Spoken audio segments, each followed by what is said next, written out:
Bing bong. Oh, I've broken the camera. I mended it, we're on it. Hello, welcome to the Professional Motorcycle Training School. We are going to have a chat today about slow speed control, clutch control.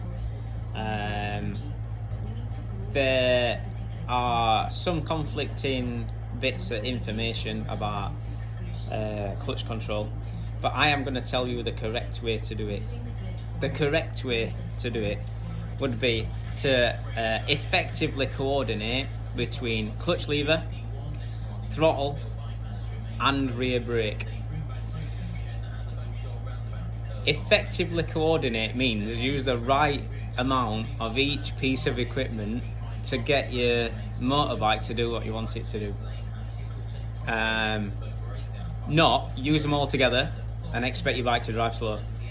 So what I mean by that is, if you don't use enough power, engine, throttle, your motorbike's not going to have enough energy to do what you want it to do.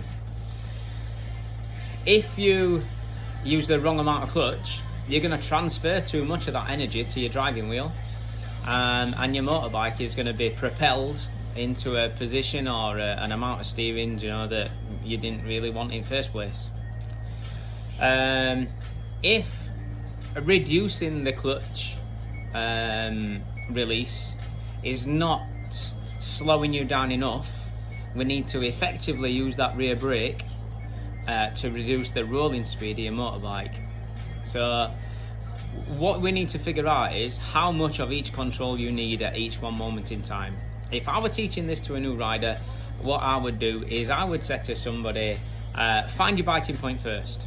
Make sure there's no brakes on, because it'll disguise how much of that clutch lever you need to get your bike riding forwards. So that's your first job. Have effective use of clutch lever, find where it works, find what is too much. If you're fighting against your bike, trying to stop it with your feet, you've not got a good enough clutch control for me. And we will work to make sure that clutch lever is working effectively for you personally. Right.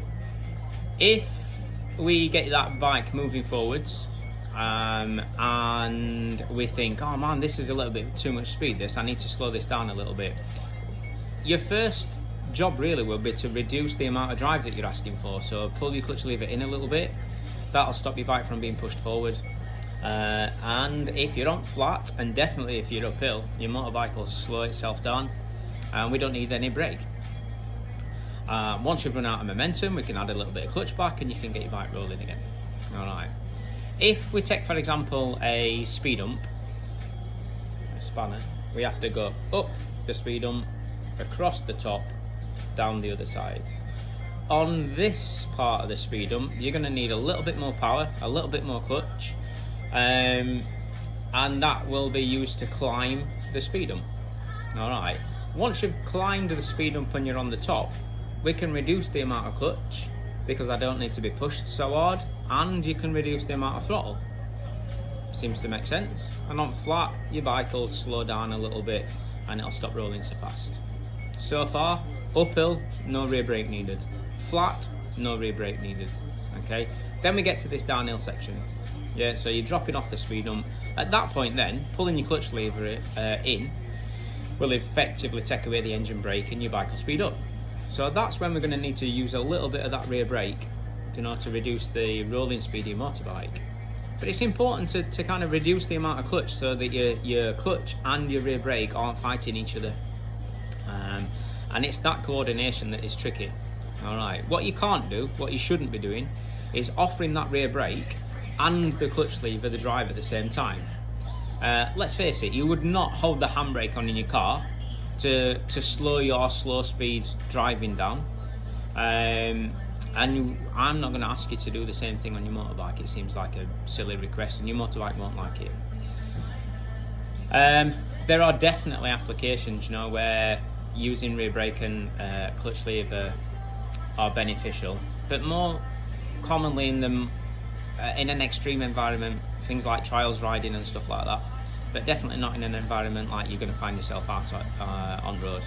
All right, and that is the conversation about clutch control, where people sometimes teach different things, but we will teach you the right way. You will learn the right way. If you want any more information, please give us a call. Wilson's Rather Ride. Find us on the Tinterwebs and all that stuff. And come in and buy our race merch. Ding ding, ding ding. Next season, we're having some more race merch, so buy this stuff fast so we can get new stuff in. I'll see you soon. Bye.